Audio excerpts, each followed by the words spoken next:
Hello everyone, and welcome to French Horn Etude Masterclass. In this video, we will be playing through this year's Technical Etude for Region 2 band auditions, composed by Marty Nelson. This is the practice tempo version of the etude. The full suggested tempo is quarter equals 88 to 108, but in order to learn the notes, rhythms, articulations, and dynamics accurately, we will learn it at a slow, subdivided tempo. I'm going to play through the piece at a practice tempo of quarter equals 50 with eighth notes on the metronome, and I'm going to leave the metronome on while playing so you can play along too. Here we go.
Here are some other ideas to keep in mind while learning this piece regarding the notes, rhythms, and style and phrasing. We have a key signature of 1 flat, B flat. This piece starts and ends in F major, but has a legato section in the middle, which is in D minor. D minor has the same key signature as F major, but also borrows the C sharp from D major, which is why you'll see that note appear occasionally. It's important to be able to hear both of these tonalities while playing through the piece.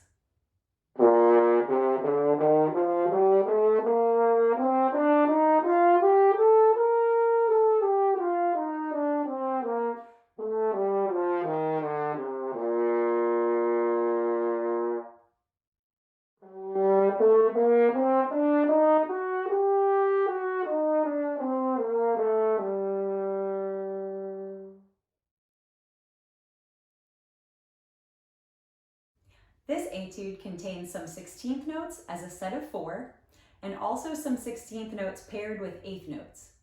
Make sure to know the difference between an 8th note followed by 2 16th notes, 1 and a 2 and a 3 and a 4 and a, versus 2 16th notes followed by an 8th note.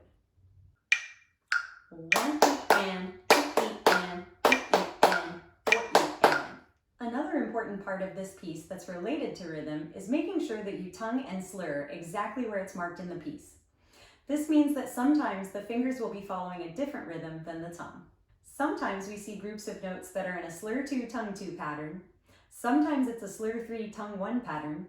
And sometimes the slurred notes and tongued notes aren't a repeated pattern. But whichever way it's written, we've got to play the ink. There is a lot we can do in this etude to make it interesting style-wise. This piece has an accented and fanfare-like opening. Make sure to play the staccato notes with a bounce to them and the accents with a more energetic front to the note. For added style, I like to make sure the ends of slurred notes and longer notes are played for their full value to contrast the staccato notes and accented notes. Be sure to phrase to the downbeats whenever we see hairpin crescendos and diminuendos. It's always a good idea to exaggerate the dynamics on the page a little bit so your musical ideas can be extra clear to the audience. The opening theme of the piece reappears at the a tempo in measure 25, so make sure to return to the original fanfare-like style and continue that idea to the end of the etude. Thank you so much for watching. If you liked the video, please subscribe and make sure to watch my videos on this year's lyrical etude. I will put links in the description. Feel free to check out the rest of my channel too. When I'm not making etude masterclasses, I like to post multi-track horn videos and covers on here too. Happy practicing and see you next time.